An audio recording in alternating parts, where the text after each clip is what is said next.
Bonjour et bonsoir tout le monde. Aujourd'hui je viens juste pour parler de quelque chose qui me fait pitié. Ça me fait pitié dans la mesure où je n'arrive pas à comprendre comment une personne qui est africain, même si tu n'es pas africain, quel que soit où tu te trouves, parce que chaque humain se bat pour garder son identité à travers le monde, chaque humain. Voilà, donc il est honteux de voir un Abidjanais qui est incapable de parler de Moussi parce qu'en Côte d'Ivoire, il n'y a pas de langue nationale. Il serait très honteux de voir un Burkinabé qui est incapable de parler, qui vit à Ouaga, qui ne peut même pas parler de Mouri. C'est pitoyable de voir un Sénégalais qui est incapable de parler de Wolof. Putain, il vit à Dakar. Voilà.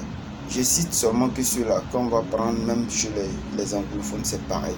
Quel que soit le monde où tu te trouves, chaque pays a une langue nationale.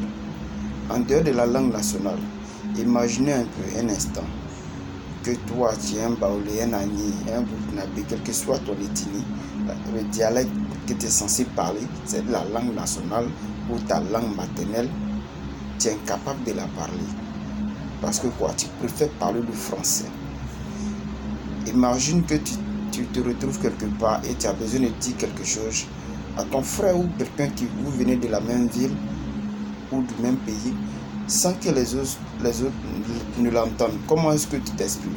Puisque tu es incapable, tu ne comprends pas la langue et que je pourrais appeler là un code. Tu ne connais pas le code. Comment tu peux coder ça pour donner à cette personne sans que les autres personnes ne sachent, n'entendent ce que tu as dit? Ça me fait mal tous les jours de voir certains parents, au lieu de parler leur langue avec les enfants, passent tout le temps à parler le français. D'autres même n'arrivent même pas à s'exprimer en français. Tu ne peux pas parler français, mais c'est toi qui t'entêtes à parler le français à tes enfants. Ces enfants même qui vont parler mieux le français que toi demain. Qu'est-ce que tu fais de ta langue? Ta langue maternelle là. Qu'est-ce que toi tu fais de ça? Non, on n'a pas envie de voir notre dialecte et qu'un Baoulé soit incapable de parler le Baoulé, un Hébrier soit incapable de parler sa langue, comment on les appelle, les Achans, voilà, soit incapable de parler sa langue et que cette langue disparaît. Pareil pour la Ni, le Bonoukou, toutes les langues, pour le Moussi, le Kasna, toutes les langues. Imaginez un peu que ces langues-là disparaissent. Est-ce que c'est joli à voir? C'est honteux pour vous. Si tu as honte de parler ta langue avec tes enfants, c'est que tu es l'homme le plus bête du monde. Parce que ton enfant va parler mieux le français que toi demain. Très bien le français que toi demain. Tu as honte de parler le Moussi.